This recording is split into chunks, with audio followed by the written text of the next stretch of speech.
Hello and welcome to the We Will Fix It Show, a Potaholics podcast with Colin Thomas from We Will Fix It Dubai and myself, James Piecowye. For the next hour or so, we're going to talk about home repair and improvement, DIY, and more. We kick off with the tool of the week, a fantastic plane from Canada. And I'm not talking the jetliner type. I'm talking something you work wood with that Colin believes is really a takeoff on a good old Stanley. We also talk about putting in a home gym and a whole bunch more. This show rocks. You're going to love it. Let's get to Colin. Here it is, the We Will Fix It Show. Let's crank away, James. Crank away. We got so much to talk about. You know, it's crazy. It is crazy. And, you know, the crazy thing is, I think this is episode 11. It is episode 11. Well, at episode 11, episode 10 was almost like a non-episode. I had the most interesting conversation this week, actually, with It is the We Will Fix It Show with We Will Fix It Dubai. Colin Thomas from We Will Fix It Dubai, 800 Fix, if you want to find them. And we talk about DIY repair and other things, and inevitably get well off track. Yeah, see, last week was our best ever. We literally, we believe it or not, there was a bit of prep that James does for these. And we normally do have a long list of DIY-based subjects. And we're on the same list. That's how little we did. But on all shows, I did the car show as well. We didn't hit anything on the list. Oh, that's got to be the best week ever, you know? So for those of you who haven't listened to episode 10 yet, it was basically the history of We Will Fix It previously. Jim Will Fix It, how it all came about. I actually took it as doing business in Dubai 101. Yeah, because it probably was, actually. I think there's it's not just about how you set up your business, but it's about things to consider when you're setting up a business and all of the little pieces that go into staffing, etc. with the practical example of We Will Fix It previously, Jim Will Fix It. Yeah, I think you're right there. But the conversation I had with this wonderful guy, Lee, who set him his own business this week, was very much down that line, which is why hasn't anyone done almost a how to set up your own business type scenario. I was like, right, here you go, Potaholics. Get hold of it. Episode 10 will be there at some point. Yeah, and it'll be up next week, actually. Yeah, and that's the one that you need to look at. But I think we should do at some point. We'll do, rather than it being kind of the ad hoc version that we did last week, we should probably do just a session on that, which is how do you set up a business in the UAE, and what can we do to assist with that process, because it is an absolute minefield. Well, and I guess there's also the whole set of questions that there are organizations that will do this for you and that help you do this, and why would you choose not to go with one of them or to do it a different way when there are so many options available to you? Yes. And how to what the thinking is about that, bank financing versus self-financing, etc. Yeah. We'll do that as a separate show, because otherwise we're about to do a repeat. We don't want to do that, because you can go to episode 10. Exactly, yes. But I must admit, I really, not just from an enjoyment perspective, but it was quite cathartic to go through that process and talk in full. I said after the show last week, I've never actually put that down all in one hit. There's been bits of interviews and various things that we've done where we've touched on it, but it was the first time where we'd actually put down the history in that perspective. And it's going to be a great one, actually, for the future. I'd love the kids, when they grow up, I've got a 7 and 4-year-old now. When the kids grow up and they ask, well, how did this happen? It's nice to have it kind of a little bit fresher. Here you go. Have a listen. Listen to this. This is basically it. They're going to say, Dad, Dad, is that you? Sorry, I wasn't around for a while, kids, but this is what was happening. One of those. So I want to jump in right away with, you were on the exercise routine yesterday. Oh, my word, but we've been 11 episodes. I think for 10 of them, you've been talking about, okay, I got to get out there and do this exercise, and I have done some exercise, and I do exercise occasionally, and blah blah blah. And then you finally got to the gym. Well, actually, no. It's been kind of ongoing. But my wife is a very clever lady, to say the least, which is she knows that if she tells me you're going to the gym, the last place I'm going is the gym. So instead, what she's worked out now is I'm never going to exercise alone. And again, the only real way that I will exercise is if she says, I'm going to the gym, your choice whether you come or not is the right way. So she got the hang of this when we were kind of like about a month and a half into our first 3-month membership.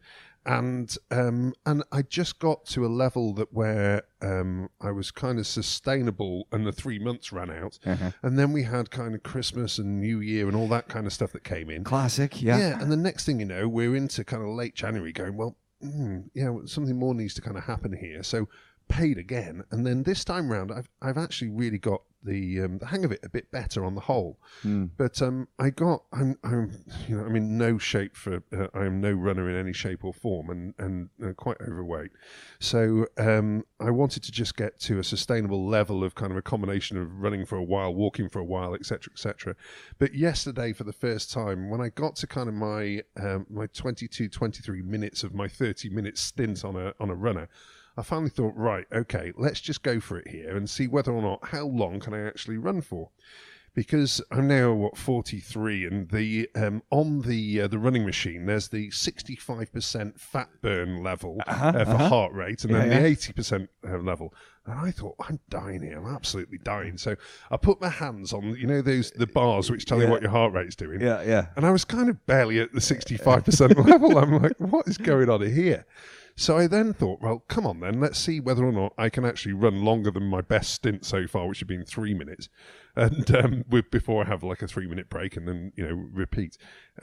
So I ran for the last 7 minutes, which was great because it was a mental barrier for me to get through. Yeah. But the other side of that was, okay, I can run 7 minutes, but today the pain is just unbelievable. Well, it's always the post-onset pain from exercising that today and tomorrow. Don't worry, it might even get worse tomorrow.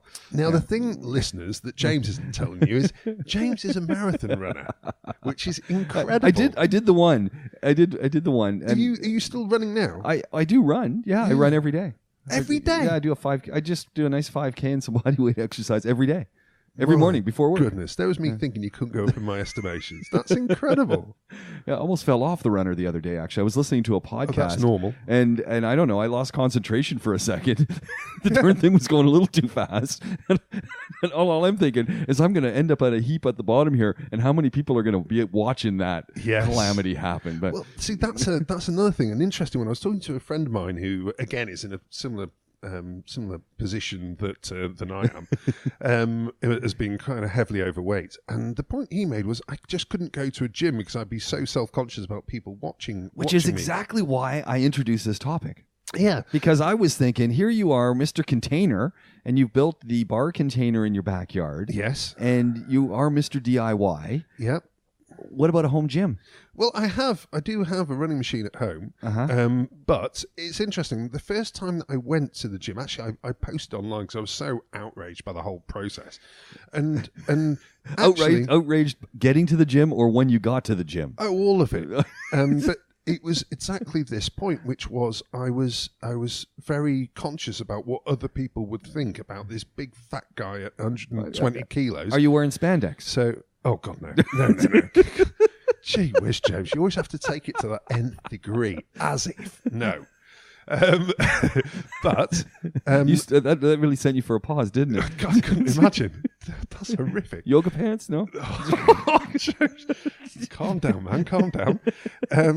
But the point was that it was that I got so far inside my own head that basically I thought everybody's looking at me. What you realise is nobody cares. Everybody sticks in their own space in a gym. Nobody's looking at you in the slightest. You've got your headphones in as well. Yeah. And if you stay in that space, which you kind of need to if you're not used to being on a running machine, then nobody else cares and you're just getting the benefit from it.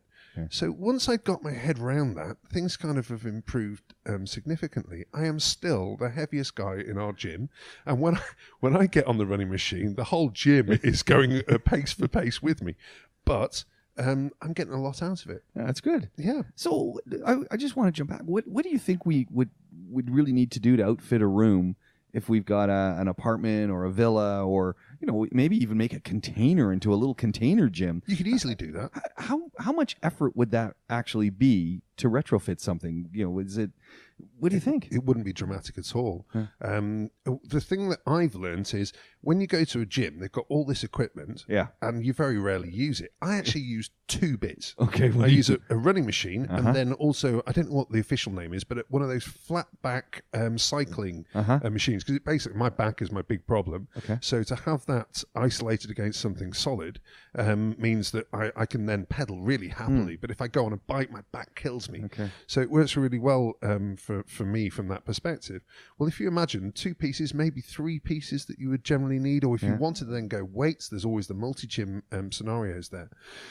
You've got a different scenario with villas versus apartments because of your neighbours in that respect, which is the big issue. I didn't even think about that. If I'm in an apartment, I got to choose my room wisely because... Yes.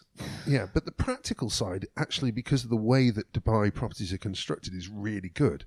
So in Dubai, unlike Western Europe, I'm thinking kind of Northern America as well, all of the floors traditionally are made of concrete slab. Right. So that means that whether or not you're on the ground floor or the first floor above, you've got a solid surface that is perfectly fine to be able to put that kind of weight on it. So that we're okay with that. So Yes. putting in a few free weights, maybe bringing Absolutely in a fine. treadmill or something. Yeah, you've got no issue from that perspective. If I did the same in my parents' house and put it on the first floor, I'd be in the kitchen by the second attempt. And I guess it's pretty easy. You go to Dragon Mart and you can buy the foam. Oh, God, don't do that. You can't drop the that. scrinch. How far are we into this? I dropped a Dragon Mart in, and dropped a Dragon Mart in at what? 14 minutes in. 14 minutes. I mean, come on, James. We don't do Dragon Mart until at least the last 5 minutes.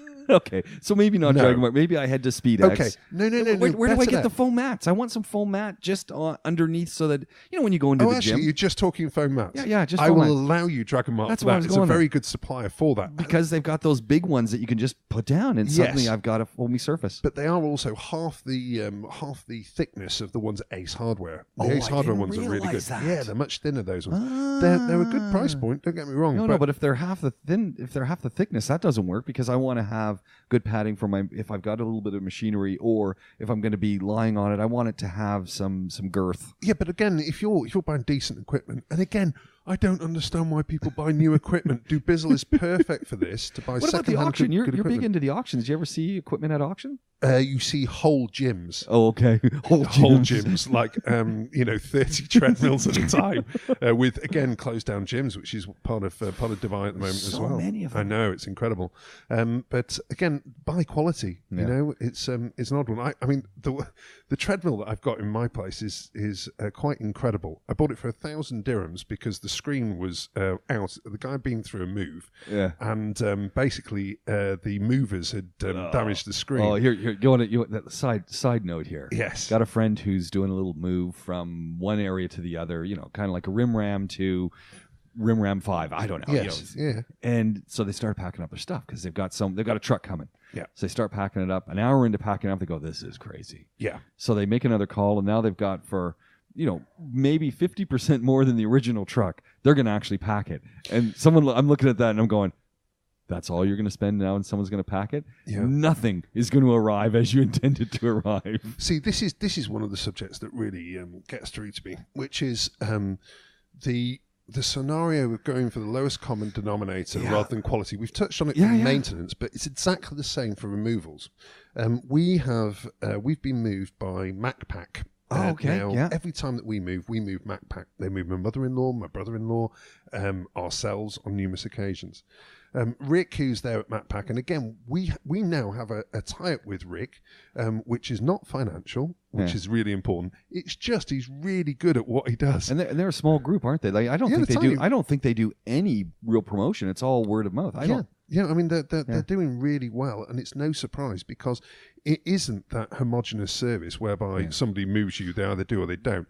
They either smash it to pieces and reconnect stuff dangerously, or they don't. Well, and this is where your treadmill, for sure, in that move, God, jammed up against the side of a truck sideways, and so we've got it's like the 17,000 dirhams. I got it for 1,000 dirhams. Wow! And because the screen was damaged. Yeah, the screen was damaged, but I managed to manipulate it to get it back. Okay. So I've got now like 80 odd % of it back.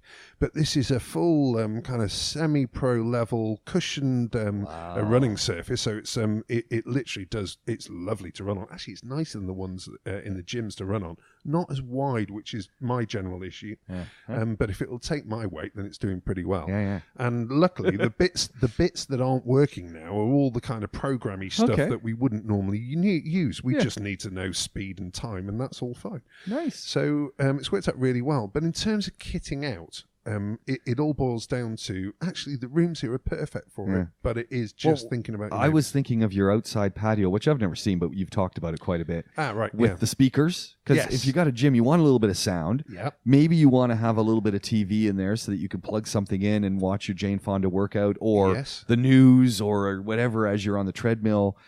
Yeah, see, I'm not a fan of outdoors for that. If you imagine, if you've got electrical equipment outside, and with the sand levels that we've got here, and especially with the rotation that you would get with a treadmill, it'll destroy itself inside a few months. So if I've got it in my apartment, though, I'm still going to want to run some sound. Yeah, and again, if your sound is easy these days, you know, the obvious scenario is Bluetooth stuff. Exactly. Bluetooth these days is a really good way to go. If you want wired setups, then again, these days for 60 dirhams you can get a Bluetooth adapter, which is what I did, as we mentioned previously, which can get sound out of any old system without any problems whatsoever, and it works brilliantly. I'm really happy with mine. Even though that was about as Heath Robinson as it gets. But I kind of go down that route. But again, thinking about your neighbours is absolutely critical. Soundproofing, would that be even in the realm of something? Because it's concrete walls. I could put up some foam padding or something. Yeah, but I don't think that's your problem. Your problem is the floor and bouncing on. It's not you go Yeah. No, I think people are used to that in apartments for a slightly different scenario, but no, that's a different show. Pounding, late night one that. No, it is the running motion, I think, that would cause the irritants for. Can you imagine if you're a late night runner and you've got that?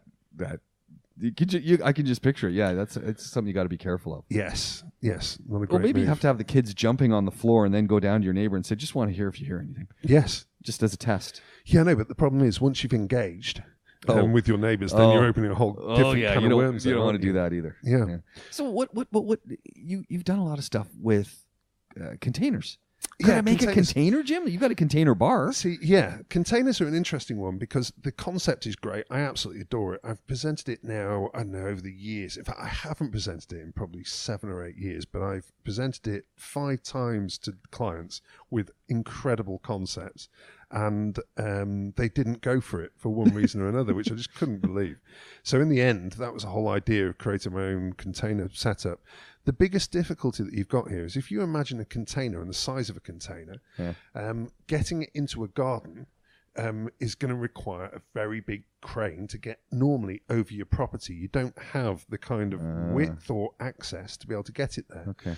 So mine was re-engineered. It was actually the components of a container that was re-engineered. The bottom of the container, the bottom base, was the only bit that had ever been on the high seas. The rest of it was all additional components that were to be built into a container. So that way it could be literally built in my back garden. Okay. Which is the way that we did it. And again, because I'm only renting, I wanted to be able to move it out easily enough. So mine is designed so that basically with 8 guys, I can get that moved out through my garden gate, which is about 90 centimetres width, and we can do that quite quickly. When you keep all of the walls into the container, at that point you've got something that is big, difficult to move, and then at that point you are looking at a crane. But cranes aren't that expensive, are they? No, they're not. It's just, it's more the hassle factor. Yeah, you got to get the crane, and then you got to get a truck to carry that. They normally come as portable units, which is fine. But it is the approvals from the development to use it, or Dubai municipality if you're not within a development. You've then got the liability. Oh, hold on. If I'm not in a development, I got to get the municipality to approve me putting a container in my backyard? I think that needs checking. I've only done it actually within communities. But I can understand that. They might want to know what you're doing back there, especially if you're going to run a little electricity and water to it. Oh, yeah, you definitely. Because if I'm building my gym in a container, I'm going to want to have a little shower back there. Yeah, and without a doubt, decent AC, which is critical. But again, if you imagine if you've got a gym setup, you can actually do that really easily because the traditional container wall-mounted ACs, the all-in-one units, are the right way to go for that. I'd have two, one in each end, and away you go. You have plenty of AC at that point. So I wonder why container gyms aren't something people are talking about. Why? You don't believe this. I looked at that concept at one point. You see, there we go. Yes. And what's the deal? There's just the amount of investment to actually do it. And also, there are so many gyms here already that it becomes more difficult. I guess we've got also people with apartments and stuff that have gyms, or you head to your workplace and you have a gym, maybe. Like ours. I think every gym concept's been done now in Dubai. You've got those guys. The biggest problem traditionally used to be that they would try and tie you in and the joining fees. Yeah. Well, the market won't do that anymore. So you've got places now that are 90 dirhams and hit it once, and it's down to you when you come back. So I think they've really covered that space really well, which is great. All right. Well, there we go. So it'd be pretty easy to set up that. You already got partially a home gym. Yeah. So the question is, why are you spending 90 dirhams a month to... But I kind of think it's a different experience once you are in that gym. Yeah, okay. And actually, the physical process of going there, I think, gets me, at least, in the right headspace for actually doing what I'm doing. It's that whole traditional working at home scenario, isn't it? Okay, gotcha. Rather than having a separate office. I guess you got someone looking in and they see you coming every day, and then when you don't come, say, hey, how come you weren't here? No, there's no interaction. I don't want any interaction in a gym. It's just the physical, mental process of moving somewhere else for exercise that actually works for me, which is great. The other one I wanted to jump on really quickly is, and we've touched on this a little bit, and we talked about it in episode 10 when you were talking about the training of your guys, and they get into those trucks and they have everything. They've got gloves, they've got goggles, they've got masks, they've got proper long pants on. PPE is critical. They're wearing safety shoes. Yep. Now that I'm thinking, okay, the average DIYer who's plunking around at home creating stuff, and I did see some excellent Instagram photos from a few folks we saw the distressing photos and other things, and I'm looking at those photos, and I'm looking at it's beautiful, the distressing they're doing, but they're using power tools, they're using chemicals, and then I'm looking at them and I'm going, they're wearing shorts, and I'm going, is this a calendar shoot or is this actually doing the work? And clearly they're really doing the work, and I'm thinking there seems to be this disconnect between what do I need for safety when I'm doing DIY versus the safety that we hope the people who are coming to do work around our houses or who are working on construction sites, which has really upped in the last few years. It has, I agree. Why we haven't clued in at home, and even the folks who occasionally are mowing their own lawn, or you see them mowing their lawn with flip-flops. Oh, my word. Yeah. I think there's the disconnect comes from a combination of a lack of knowledge and also from a business perspective. But it's common sense, though. It is, to a large degree. Yeah, I'll give you that. But from a business perspective, I've got a duty of care over all of our employees, not just based on the health and safety standards that we adhere to and we are governed by in a really strong respect. The municipality do they have H&S? No. Oh, really? No, it's been spoken about, but I certainly have never seen any enforcement. Okay, not yet. So our health and safety processes all come from the UK. All of our guys are IOSH trained, which is the main health and safety training that's there. And we are IOSH trained to manage health and safety, all of the bookings team, all the management team. It's a standard thing that we do when people arrive. Okay. So the other issue is, if you imagine the PPE that's required, it's an additional purchase on top of all of those DIY items, and you don't think about it naturally at the same time. But so you're not there anymore. I'm walking around Ace, and I'm looking at the drill section, and right there, hanging by the drills and the drill bits and the sandpaper and the sanders, are safety goggles and gloves. Okay, so... And no one's picking them up because I'm standing there doing a survey, just a visual, and no one's picking them up. They're buying stuff, and I'm thinking, do they all own this equipment, or they're just going, I don't need that? But it's then the price difference that you get. The items that we buy, so there's two things that I want my guys to have. So first of all, it is just the basic glass-type goggles that are there, which is for the general work that they're doing. We expect them to wear those. It's so easy for a shard of something to hit the eye, and that's it. It's one little shard, the eye's done. Yes, exactly. On top of that, we then have enclosed goggles, separate pair of enclosed goggles. Now, we buy both of those for under 10 dirhams. Really? Yeah. Because we're buying... throwaway. It is, but to the general public, they're not going to the type of places that are designed for the trade where that's the kind of price point. The same stuff is 70, 80 dirhams in retail shops. Really? Which is insane. Yeah. Okay, gloves. So again, we have different types of gloves for them. We have just a basic grip glove. We also have... These are those black ones with little yellow bump things on them, that kind of stuff? Well, white with... white with the black bumps on them. Okay. And then we have the just standard marigolds for just dirty work. And then we have chemical gloves. Each team has those 3 sets that they work with. Yeah, makes sense. Yeah. So, and again, total cost for those, for the 3 pairs, under 10 dirhams for the whole lot. Yeah. But again, you're not going to find that at retail. So, work shoes, again, which is critical. So gloves, glasses, and then proper footwear. Just proper footwear, depending on what you're doing. Going up a ladder. If you go up a ladder and you're not wearing something with grippy soles, then you're going to have a problem there. Yeah. But again, we have lapses, and when we spot things, it gets elevated to a massive level at our company if there are any lapses, because our guys are fully trained, and they should know better. Yeah, they don't work solo. They're always with a team. So someone on that team should be going, "Hey, dude, where are your safety shoes?" So then for us, it immediately goes to review. We have a weekly meeting with all staff. It goes to review, and it's not, you don't get any benefit from actually calling out the individual. Right. So you're not throwing them under the bus. No, there's no need. There's no point. But to get the maximum benefit, we need to share the error, not mentioning the persons. Just say, guys, come on. Yeah. Remember, you're trained. This is what we do. So come on. And it happens, I don't know, once every couple of months where somebody just has not switched on for the day. And, the classic one that we had this week was somebody who couldn't quite reach with the ladder that they were using. They have 4 ladders, all the sizes that are required, stood on the very top step of a ladder, and literally it just so happens that they were in Dan's house, business partner Dan. And what were they thinking? Goodness, what were they thinking? But and fantastic technician who just didn't want to spend that extra 2 minutes to get his bigger ladder out to do it. And at that point, rightly so, Dan was very clear on what was required as the rectification. But we have to be adamant in the way that we operate, and that's really key. But people at home need to be very careful as well. And like you say, it's common sense, so use it. And this is that big challenge, isn't it? So making sure you have the right eyewear, making sure you have the right handwear, making sure you have the right footwear. Yeah. Masks when you're sanding. We'll get back to the ladders. 2 different masks. Okay, so a dust mask if you're sanding, and then a chemical mask. Chemical masks, you not believe, they are 11 dirhams. Really? If you know where to buy them. And again, I keep both at home, and it's a standard thing. The one problem is my kids love the dust masks, so they'll literally, for them, they're just game tools. So I go to the pack and it's not empty again.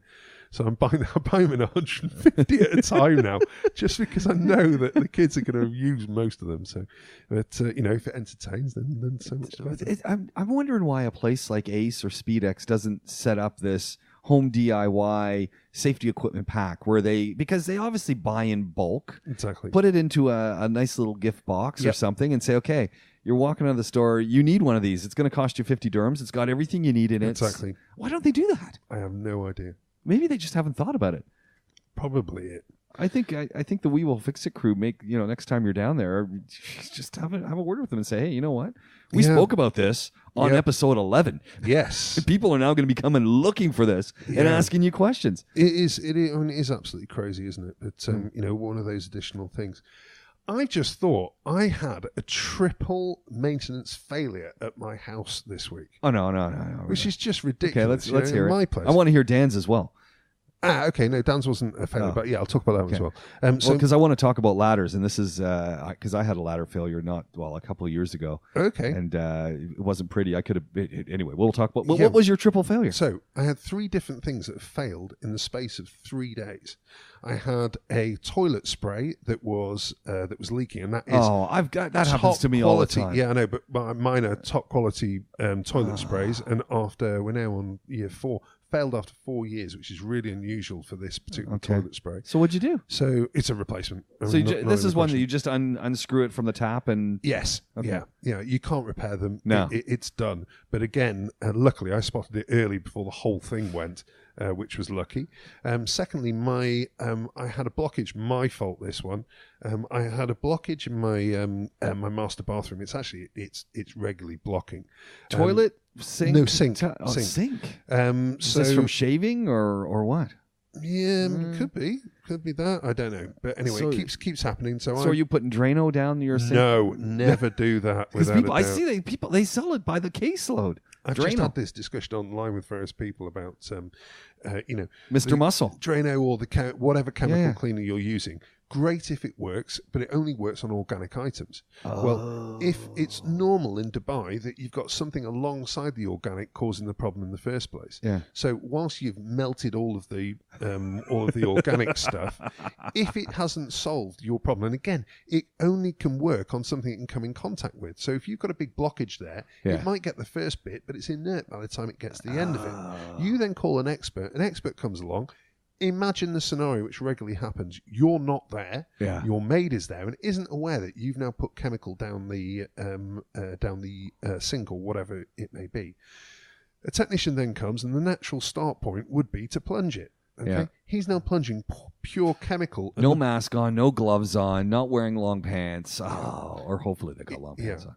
But and in that situation, you are creating an incredibly dangerous scenario. Yikes. So I made people aware of this who said, just drain out everything. It was great. You only need to drain. I was like, no, don't. So what do you do in that sense with your sink that keeps plugging? What are you snaking it out? For me, it's been staked out by the guys, and I'm talking every 3 or 4 months that it happens. That's not good. So I plunge it, and I'm pretty good with a plunger these days, and I can do it inside 5 minutes. Do you have a special plunger that you use for these things? Because there's a lot of different plungers out there. Yeah, no, we've got a specific. There's the rocket science one that even has a little canister on it. I saw that one. Yeah, no, I don't use that type. I think you don't really get a feel for where it's at. Wood handle that I use an old school. Wood handle and just that. Yes, exactly. Skin colored. No, I don't use that. I know the one you're talking about. I know exactly that one. 6 dirhams. Yeah, it is. But then the problem is it doesn't have enough of a dome to create the volume that you need to make it happen. The black one. Yes. That you tuck under that piece. Basically. Which people don't do. No. Because it kind of comes down and then it looks like it's got a little funnel thing on it. So it's half moon. I know the one you mean. And yes, they work well. That's not the one that I've got. Because I've got a particularly large domed one. Yeah. Anyway, so I can get that sorted in 5 minutes flat. So I got it sorted, I don't know, 2 weeks ago. Yeah. And then Natalie, my wife, came back and said, we have a waterfall coming out the bottom of the sink the other day. And obviously I claim no knowledge, I don't know how that happened. But basically I've blown the silicone joints. With your plunger. With the plunger. And anyway, it's been so busy the last couple of days, I haven't managed it. So that was number 2. This is your own house. This is my own place. So have you got it sorted yet? 10:30 today. But the third one, last night, Natalie's saying, we've got an airlock in the water. I was like, airlocks don't just happen. It's not something that you suddenly get now and again. There is some kind of failure to cause an airlock. So I'm looking at it, and I'm just trying to work it out. So I've still got pressure from the pump. So where's the water not flowing? Which part of the house? Oh no, it's flowing. It's just you can hear that. You can hear that air with it. Yeah. Are you getting that?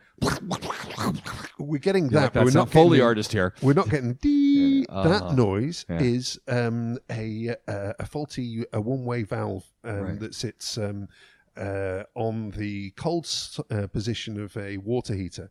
It's like a constant humming noise, and again, cheap part to replace, but it's a pain if you don't know what it is.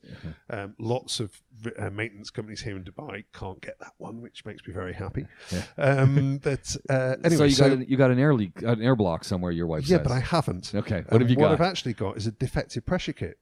So it's sucked in. When the diaphragm on a pressure kit fails, it allows air to get in to the main system there and causing this. But it wasn't bad enough to actually cause a failure yet. But I literally went down to my pump last night and went, got you. So today, in about an hour's time, I've got somebody coming to do all three. Nice. Yeah, but it's just, that shouldn't happen in my house. No. You're supposed to be the poster child for all this. Exactly. And then you go, well, okay, well, if that's happening in my house, how many different places have worse scenarios than that? Yeah. And that's really, I guess, where we come in. Yeah. But again, if you have those kind of things, they are really irritating. But saying that, I think I've got a pressure kit that's actually going as well, because I go to put on the outdoor hose and it runs off the pump that pumps onto the roof. Nothing's happening. And I'm going, oh no, pump's gone. It's not. No, and then I'm looking, I'm going, and I'm turning the knob on and off. And usually when I turn it on, because I tend to turn off that pump because I've had times where the ball in one of the tanks is gone and then it's just run. And so now I'm paranoid. I don't want to lose, it just to run nonstop. Yes. So if I'm not home, maximum loss, if I turn off the pump, the one on the roof still works. Hey, listen, this is interesting because this is exactly the scenario that we identified, 8 years ago. Yeah. We have a double safety on that. Oh, yeah? So your one is working with a pump, so pressured fill onto the tank. Right. And all you've got is the ball cock that's designed to take half a bar of pressure, that ball cock, D-word pressure. Yeah. And instead it's got 5 bars, so 10 times what it's designed for. Oh, no. So that's why I'm getting the failure. I've had a couple of them. So therefore, what the way of doing it, the double failure or double failure protection, is to instead use an electronic float switch that then goes to a relay, which then has the contactor attached to it that then powers your pump. Okay. So at that point, if you had a failure, then the relay would fail, but then you've still got the float valve as a secondary at that stage to fix it. Okay. Yeah. So the other way to do that is on your tank, so that you know immediately when you've got an issue. Opposite the side where you've got the float valve, actually put a runoff going to a safe location that you can see. So it needs to be above ground, so you can see the water flowing, so that were the worst to happen, it would flow into somewhere that you know without damage. What I noticed is it wasn't coming on. There's a little red switch, so going into my pressure kit on top of the pump. Yeah. I pushed the switch, it all worked. And I went, oh. Okay, so that's a reset button. Yeah, the reset button. So when I pushed the reset button, it came on. Okay. When I just turned it on, it wasn't coming on. And I opened up the... Same tank that you use for irrigation? Yeah. It was? Yeah. Okay, so in which case, almost certainly what's happened there is your irrigation, for whatever reason, has fully emptied the tank. Then the irrigation turns itself off. The tank then refills, but the pump itself hasn't been reprimed. Right. So if it happens again, have a look at the float valve within the unit itself. See whether or not it's stuck. It may well be stuck, so it's only producing a half flow, so it's not refilling as fast as it normally did, causing that to happen. There you go. That's the standard one there. There we go. Easy. Yeah. What was going on with Dan's place? So Dan has got his dad coming out in a week. Oh, he's getting the whole place redone. See, this is the issue. We always say as the business partners and to the guys as well, if you've got work to do it in winter. Okay? Yes. So Dan was getting his dad out, and then he had this kind of combination of, like 2 weeks ago, he's like, oh, I really need to get 2 rooms repainted. Okay, well, that could be done earlier. Yeah. And it could have been done months ago. The AC smells. I'm like, Dan, you've been in there 2.5 years, haven't you? And I remember doing an AC service, but you did get all the ducts and the coils done at the same time, didn't you? And this is the service you guys have. Of course it is. Yeah, you got the machine that runs through the coils and I mean, we've got specialist equipment that we bring in from the US. It's absolute high end, really great equipment. No issue from that perspective. It reminds me of the South African pool cleaning robot things. But you've got it for ducks anay. Yes. So it's the AC starting to smell. Yeah, and his timing could not be worse. Of course. So I was like, dude, come on. This is for us in winter. We've got to do it now. But it's literally, to get all of it done, because he's done nothing apart from basic service. It's going to take us 2 days worth of work. So it needs doing. We've got to get it done. But yes, I think episode number 5 we were talking about that. Yeah, maybe. With Dan. Yes. So that was the work that was being done on the ladder was actually duct cleaning work. Oh, man. And very, very frustrating when that happens. But, it needs sorting at the end of the day. And, I'm as guilty as well. I was just saying to Dan, actually, before I came in, we thought that we had one AC that was on the blink this morning. Turns out it's not. Okay, what was the issue?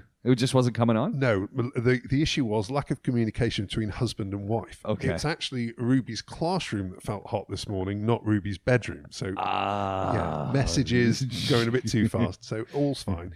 But I then thought, well, when did I last get my AC service cleaned? And I think I last got it cleaned like 4 or 5 months ago, and normally I'd be on a 3-month rotation just from a reliability perspective. So, and again, I've done exactly the same as Dan. Having said Dan should have got it done earlier, I should have got it done earlier as well. I'm the same because this weekend I was, using some AC, and I'm going, when did I have these cleaned? Yes. And I haven't had them cleaned in 4 months. Yeah. And we've been talking about this. Yeah. And it was a little slower because the weather, and it was a great time to get your AC ducts and AC service. Yeah. What have I done? Waited till Ramadan, and it's now hitting 40. Yeah. And what am I doing? Calling the AC guys. It's nuts, isn't it? It's, we were literally, we're that busy at the moment that now we've got split shifts so that we can cover when people come back from work early. We can still go in and work at that stage. So, if people need work doing during Ramadan, we're all ready for it without a doubt. I want to go back to the ladders. Yes, ladders. And I think it's pretty cool that your guys are hucking around 3 different sizes of ladders. Actually, we have at least 3 in every van. That's a lot of ladder technology you've got. Yeah, well, oddly enough, everybody thinks a ladder's a ladder, don't they? But they're expensive too. They are really expensive. We've got a great supplier that is... we found pretty much due to trial and error. But I have a standard thing, which is if any of our guys are needing a ladder, it needs to be something that I'm prepared to put myself on. Okay. So our M ladders, the nightmare for an M ladder, and an M ladder for people that don't know is like a 4-piece ladder. That's the one I had an issue with. Yes, okay. Bought one of those at Ace. In fact, I didn't buy it at Ace. I borrowed it from someone who bought it at Ace years ago. Okay, well, that's interesting because the Ace ones are generally really good. It was. Yeah. Except it failed. Okay. When I was on it. Oh, that's a bit of a nightmare. 3/4 of the way up a tree. Oh, blimey, that's dangerous. That's really bad. I did not have any power tools in the tree. I was using a handsaw, but I'm up there, and suddenly the ladder it buckled. Wow. Okay, so... and I took it back to them, and they said, yeah, that shouldn't happen. Okay. And they looked at me and they said, it's not you. And then, after closer examination, they realized it truly was just a fault in those M-shaped ladders on the joints, there's a piece of aluminum that comes up. I know what you mean. This particular ladder mustn't have had a long enough piece of aluminum, so it gave way. Okay, so the main brand used Ace, which begins with W. I don't know whether it was one of those, but you'd know because they always have a colour alongside the aluminium as part of the ladder design. Okay. They also have another brand, which I think is your one, the M ladder that's there, which actually, again, is a solid ladder. There isn't generally an issue with it. But the real issue for M ladders is when you use them fully extended, so all 4 pieces up, which is the standard thing. If we ever need to change the design of an M ladder, that's exactly what I do as the stress test. So my weight, which is anywhere between 110 and 120 kilos, I'll then put directly up against the warehouse wall at a real angle, which you shouldn't normally do. I have somebody who stands on the bottom of that ladder, so I've got safety. And then I will start climbing it myself. If it deflects at that point, I know that we've got a big problem. We're not buying any more of those. Yeah. But the brand that we use, which again, actually, interesting enough, is out of China. Okay. But we've used it for years. Sometimes we're lacking supply, which is when we have used that particular Ace ladder. But it's incredible. We don't get that deflection. Generally, they're really good. Generally, I think I just had bad luck. But... Yes. Yeah. So you use you recommend M ladders? Because after my experience with the M ladder, I said, extension ladder is the only way I'm going when I have to go up high now. Yeah. Yes, I do. Because they're really flexible in terms of and easy to store and easy to transport. Yeah, but they're really heavy. Yeah, that's the main issue. So for our guys, that's why we give them additionals as well. Okay. So we have really lightweight ladders that are A ladders for them to use. Okay. But feather lights or because again, if they're having to lug them around all day every day, we want something nice and light, However, and sturdy. Yeah. So, but again, the critical factor is that they are used correctly. So with the 2 safety bars down, which is the most basic thing to state, but then a lot of people don't do that. It's just insane. It really is. But again, making sure that's all correctly used, and also that they don't overstress them. Yeah. So, for instance, standing on the top is not a good idea. Standing on the top is insane. And on top of that, if you're using it for work that involves you plus something heavy, so the standard scenario for that is replacing a water heater. Yep. If you do that, you are way over the weight limits for that ladder. I didn't realize that. Yes. So what are you supposed to use? So then at that point, you need to bring out your M ladder and use that. Okay. And our guys have that available in their vehicles. But then we also have different heights. So they will have like a 4-step and a 6-step. And actually, they have 4, thinking about it, a short M ladder and a large M ladder. That's what our guys go with. So they've got every possibility for anything that they need. They've got the right ladder, but they just need to make sure they choose it correctly. And this is one of those issues I'm always, trying to figure out, where can I get a ladder? I know you can rent them at Ace. Yep. I don't know if SpeedX rents ladders. No, they don't. No. So I know you can get them at Ace, and there's a few other places around. I mean, in fact, just over by your place as you're driving out towards not what's Scheme. Not a Scheme Road, but the other one. Latifa bin Hamdan. Yeah, it's not that. It's Marbella, isn't it? Marbella. But there's a couple of rental places right over there. Yeah, there's also one now. Yeah, there's one on Scheme Road now on the other side of the road. So those people who know Dubai in our area here, which is kind of the close to Barsha Al Qu's border. Yes, it's exactly that. Close to Gist. There's a new rental shop that's just popped up there. I haven't been in yet, so I don't know whether they rent ladders. But again, I'm actually going to drop Dragon Mart here, which is do not touch Dragon Mart ladders apart from one shop, which is where we buy from, which is JZX, which are the top end, kind of near the big fountain side. When you go through the link between the electronics and the next stage, first right, you'll see them right there, and their ladders are excellent. There is no problem there for people who want to use them. Ladders are one of those things that I think a lot of homes don't have. Yeah. And maybe it's cost, maybe it's the fact you need a variety of them, but we have a lot of repair stuff, we have a lot of tools, we have a lot of basic things.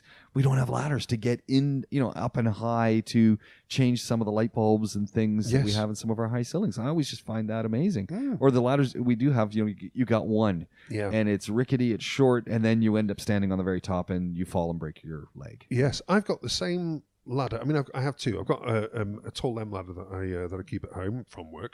Sorry, Dan, I stole it. And then I've also got a kind of a mid-height, but it's steel, not aluminium, so it is heavy. But the thing is, it's 12 years old. It's kind of rusty, but it's not structurally rusty. I think I've got one of those. It sounds exactly the same. Heavy as anything, this thing. Yeah, it is. But you know what? It lasts, and I'm totally into stuff that lasts, without a doubt. Yeah. And so really, really kind of, it's been my partner in crime for a long, long time. What are your thoughts on storage of paintbrushes and all that kind of junk? I know we're back don't. Simple. I see a lot of people do that, though. They've got and then the other one that gets me is they've got the turpentines and the thinners. My dad still does that. And they've got to sit in there, and I'm thinking, where are you putting that turpentine and thinner after? Yeah. And it gets hot here, so where are you leaving that stuff? It's nuts. Treat them as disposable, without a doubt. I don't think you need to go with expensive brushes. Simple test. When you're in a shop, is it going to drop bristles or is it not? Give it a tug, and then you'll see. You can work out whether or not you've got something that's going to drop. Harris is a great brand. Affordable Harris, they're not bad. Are. So even their low end on the whole is really good. So don't feel like you've got to spend big money, but literally just give it a tug. You will feel whether or not they're going to come away. Because they're disposable, you don't want to be spending big money on them. So where do people go to dump their terps and all that? The turpentines and thinners. I know officially where people, or unofficially. Officially, what could we do? Take it to Glenn and he'll put it with his. No, oil that recovery? wouldn't work. He sticks pure with oil. I believe Glenn, the car guy, by the way. I looked at absolutely awesome guy. I was with him yesterday. Another story. There is a municipality location, without a doubt. I looked at this for a customer for something or other. What was this? This is like years ago. Actually, I looked at this for our show on Dubai Eye back in the day as well. Yeah. There is a place, but I'm so sorry, offhand I've forgotten the details. But I think you got to put that on your list. We need to have a chat about that eventually. Yes. But I think also you still do a show on Dubai Eye, so that might be something you want to have a chat with. Yeah. We'll see how we go on that one. Yeah. Yes, I've got that. Because I think that's always one that comes to my mind is, well, where can I safely dispose of stuff? Because I don't mind using thinners and that, but I'm always then stuck with, a jar or a bucket, and I'm pouring it into an old coolant container, and it's like, okay, well, where do I take it? Yeah. Where can I drop this? I don't want to put it beside the aluminum box when the guys come and get it, because then it's just going to get dumped into the landfill. Yeah, it will. So where do I put it? And I don't want to dump it in the desert either. So and disposable these days is not a good word from an environmental perspective. But then you go, okay, well, the other possibility is dirty terps. Well, which one's worse here? I don't know. I just don't know that answer. But again, we do exactly the same thing with rollers, which is they are disposable, and we operate that way. Again, actually, rollers, that's another one that we get from JZX. It's an odd one, this, because I'm always very anti This is Dragon Mart. Yeah. I'm very anti Dragon Mart, but the reason is you need to go there with a huge amount of knowledge. Right. And you need to know which shops actually have the stuff you want. It changes. So every time I go to Dragon Mart, I reckon once every 3 months or so, and I walk Dragon Mart. I do all of the back areas. I need to stay up to date with where things have moved to and what's different in places. But when it comes to tools, I know exactly what I'm looking at these days, and I can generally pick well and safely from Dragon Mart. General public will look at two items, think, oh, those look the same. This one's half the price of that one. I'll take the cheap one, and they end up with something that can be really dangerous. So, who's buying that stuff? Lowest common denominator. Oh, okay. I'm only interested in price. One job that's available. That type of buyer. So it is. Dragon Mart is not a terrible place if you know what you're looking at, but if you don't know what you're looking at, it's lethal. It's really dangerous. So please, anyone who's listening, be very careful. Something I want to talk about that was on your list, shop vacs. Yes. Oh, I tell you what, I don't half love a shop vac. Okay, so this is for those people who are not Northern American. I have to be very careful how I say that. So what is a shop vac? A shop vac is basically a barrel-type vacuum cleaner, which is basically designed to it can suck up anything wet or dry. Yeah. But sometimes called a wet dry vac. Yeah, exactly. But then there's another version now, which I'm desperate to get my hands on, which is a wet dry pump vac. Ooh, how cool's that? Yeah, very good. Yeah. These ones will basically they will operate like a pump when you need to empty various different bits and pieces as well. So I literally looked at that for an interesting project that we're looking at, which was an outdoor like a large area outdoor floor cleaning project. Ooh, okay. Which was using both pressure washers and very dedicated equipment, but I then needed to get all of that dirty stuff off the floor surface quickly and into a drain. So for that kind of scenario, to be able to use like a shop vac scenario, the problem is if you use the traditional wet dry vac, it fills even an 80 litre, which is the biggest size they tend to come in. It will fill in 5 minutes, and you're constantly emptying it. And for the tech run through, that's exactly what we used, but just not practical over the long term. So shop vacs are awesome; they're absolutely wonderful. I saw them selling them at Carrefour, shop vac branded. Wow! Oh, great at a decent price. I said to my wife, "We need one of these," and she looked at me and said, "What do you need one of those for?" That's interesting. Everyone needs one of those. Shop vac wasn't here for a long time. I mean, I last looked a couple of years back, and they weren't here for a long time. But they're a fantastic brand. Yeah. Again, Karcher have a really good range as well that work very well. And you like them for their pump, their pressure washers. Yes, some of their pressure washers are great, without a doubt. And generally a really good brand to work with as well. So there we go. So you would 2 thumbs up to a shop vac. Yes, I'm a big fan without a doubt. So works very well. Yeah. I think we're going to have to wrap it there. We've run out the clock yet again. We did some maintenance, though, didn't we? We did some maintenance. We hit a lot of stuff this show. We absolutely hit a lot of stuff. Yes. So well done us. 800 Fix is where we can find you guys at WeWillFixIt Dubai, and as well Essential Maintenance. Yes, Essential Maintenance, which is our annual maintenance brand. So 24/7, 365 for those people who want to go down the contract route. It's doing ridiculously well for us. We're so happy, and the most important thing for us is we've just been running for just over a year now. Actually, a year and about 3 months, I guess. Okay. And everybody who's not leaving Dubai is renewing. There we go. If that isn't a better, I absolutely love that, because it basically means we've delivered a great experience for people. They're really happy with it and want to continue. And that's something for me as a business owner that's just wonderful. Oh, that's fantastic. And I always encourage people, if they're doing some work and they've got a question, don't know who to call give you guys a call. Not necessarily because you want you to come and do the work, but you'll come and fix it when they mess it up. But if you need some advice, we're here for advice too. You guys love to give advice. Yeah, without a doubt. Yeah. You know, it's it's one of those things that you don't normally get in Dubai. No. And what we like to do is we want it done right, whether it's us or somebody else. Yeah. You know, as an industry, we have a horrendous reputation. Yeah, you guys are fixing that though. Well, one job at a time. Oh, that's a line. You can use that. Well, I've got it. One call, one visit, job done. It's very similar, you know. Dear, oh dear. Similar, but not the same. But I'll give it to you. Thank you. Right, that's trademark. We will fix it. Great show as always, James. Thank you, Colin. We'll do it all again real soon. Sounds great. Bye. You have been listening to the We Will Fix It show, a Podaholics podcast with Colin Thomas from We Will Fix It Dubai and myself, James Piecowye. You want to find out more? You want to get questions to us? You want to get involved? Podaholics with a K at gmail.com is our email. Search us out on all the socials, Podaholics with a K. We'll do it all again really soon. Go to Podaholics and listen to some more of our podcasts. Or you know what? Just share this one. It's been dandy. We'll talk to you again. So long for now.